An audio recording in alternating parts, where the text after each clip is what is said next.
Hi everyone, my name is Dr. Joseph Hammer, and in this quick video I'm going to talk about etiquette around how to address professors.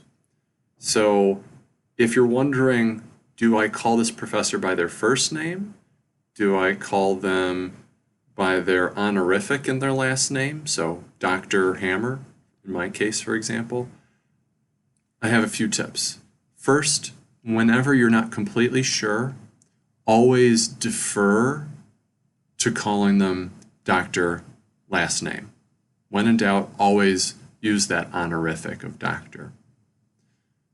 Only when a professor explicitly tells you in person that you can call them by their first name. So if I was to tell a student, hey, please feel free to call me Joe, then that person has my permission to not use the honorific of Dr. Hammer.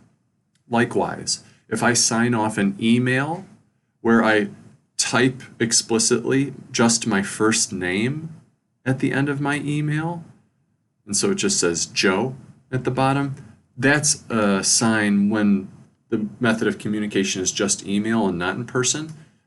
That's a sign that that person can feel free to call me by my first name alone.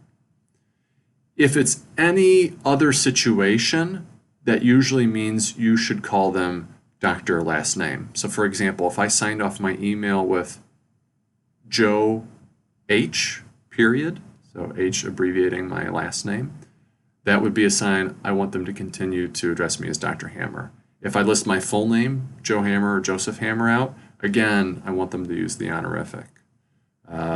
If I don't sign off my name at all, but I just have a signature block that has my first name, last name, and degree and all that stuff, again, that means I want someone to call me by the honorific, Dr. and Hammer.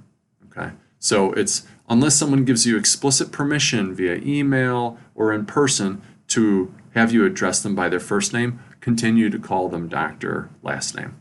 Okay? So that's the big take-home point I want you to have, because I've seen students get into trouble with this where maybe the way they were socialized or the type of institution or program or department they were in, maybe everybody was just on a first name basis, and so maybe that student assumes it's that way at University of Kentucky and that way at other institutions, but I want you to know that that's often not the case. So you don't want to risk it, because in general someone will be more offended by you not using the honorific than you failing to call them by their first name when they asked you to. Okay, the danger is much worse, so always lean in favor of using the honorific.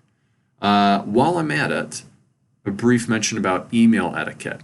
So whether you're reaching out to a professor for the first time, or it's someone you know, or you're in class with and submitting assignments via email, whatever it is, I strongly encourage you, unless you've heard from them explicitly that they don't care or want you to do it a different way, unless there's some special exception, always follow email etiquette best practices. You can Google email etiquette and you'll find tips on this. Here are the things that I want to mention particularly. Use a descriptive subject line so that we can glance at it and know what it's about. Leaving a subject line blank tends to be irritating to professors. You don't want to irritate them. Likewise, at the start of your email, always address them. And so I ask my students to say, Dear Dr. Hammer, comma, or Dr. Hammer, comma, before they proceed with their email. Okay? It's experienced by most professors as disrespectful if you do not formally address them at the top of your emails.